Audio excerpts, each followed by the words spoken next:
If your TEW9 angles are constantly getting 50s and 60s, there's a very good chance your wrestlers aren't actually the problem. The new angle system gives you a huge amount of control, but that also means there are more ways to get it wrong. So today I've got 6 practical tips that will help you get more out of your angles. And I'm not just going to tell you what to do, I'm going to show you the way I actually think about booking them. Matching the worker to the role. This is the first thing I'd change if you're struggling with angles. Stop asking, who's my best entertainer? Instead ask, what am I asking this wrestler to do? TEW9 doesn't just rate an angle on one big performance. Each worker has a role, and that role determines what the game is looking at. Let's say I've got 3 wrestlers.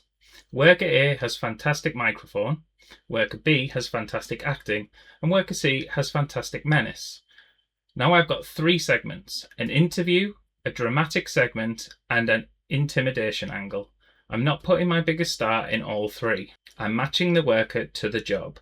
Worker A gets the interview, worker B gets the dramatic acting, and worker C gets the intimidation. That's because these roles are testing different skills. And this is where TEW9 becomes much more logical. Don't ask who is my best wrestler, ask who is best for this role. Tip 2. Don't ignore popularity.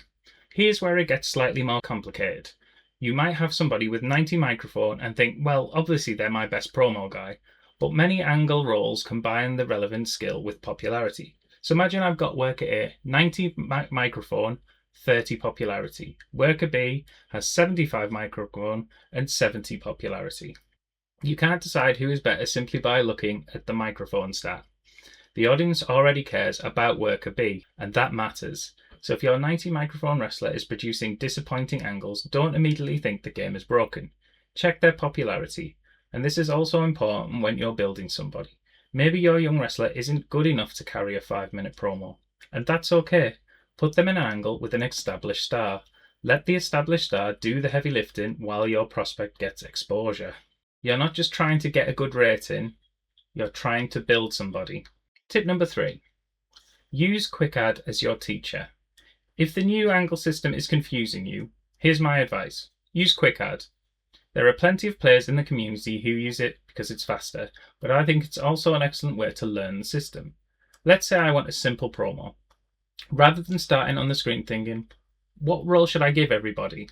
Use QuickAdd, then look at what TEW has actually selected. Look at the role, look at the worker, look at the settings, then ask yourself, why did TEW choose this? Do that enough times and eventually you'll understand the system. QuickAdd isn't cheating, it's basically your training wheels. And even once you understand the system, you might still use it because it's quicker. Tip 4. Get your angle length right. Now let's talk about one of the easiest mistakes to make. You've got a superstar, fantastic microphone, great charisma, huge popularity, you give them a 2-minute promo, and then you're disappointed that it didn't get an enormous rating. Well, the handbook tells us that very short angles have rating caps. An angle needs to reach 6 minutes overall to have access to the maximum possible rating. But here's the important part.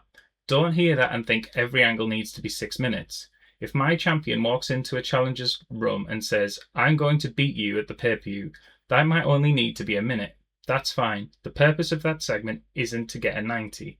It's to advance the story. But if you've got the biggest star delivering the major promo of the night, I'm going to give them enough time to actually produce the performance I'm asking for. And if I'm building a multi-part angle, remember the overall angle length is what matters, not whether every individual part reaches 6 minutes. You can have 3 minutes plus 2 minutes plus 2 minutes. That's a 7-minute angle. That can be much more natural than forcing one person to talk for 7 minutes. Tip 5. Use angles to control the crowd. This one I think deserves much more attention. An angle isn't about the people involved, it's also about where your crowd is. Let's say we're starting a TV show with a normal crowd, which is the usual place. I've got a strong opening angle, maybe my major star cuts a promo. If this performs well, I've potentially warmed the crowd up. Now I've got a decision. Do I immediately throw another huge segment at them? Not necessarily. Maybe I put a match here, then another angle, then another match. I'm thinking about the flow of the show.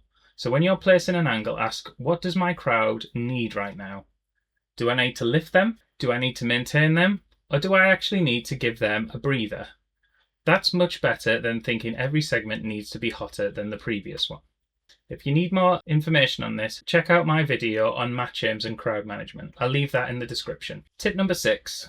Don't put your best angle in the wrong place. This follows directly from crowd management. Imagine if I've got the biggest promo of the entire feud. The champion and the challenger are finally going to have their confrontation. I spent the first half of the show building the crowd. They're now hot or very hot. Where am I putting that angle? I'm probably putting it somewhere where the audience is already invested and where it can help carry the show towards the important part. But now imagine I put the same angle immediately after a massive match that has already exhausted the crowd. Maybe that isn't the best placement.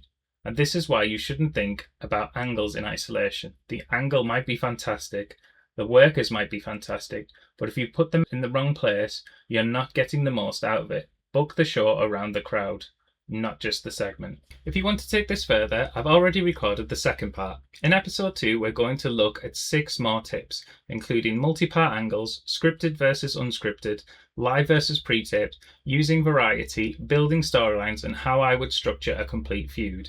Patreon supporters can watch episode 2 right now, and it'll be coming to YouTube next Monday. So until then, I'll catch you down the road.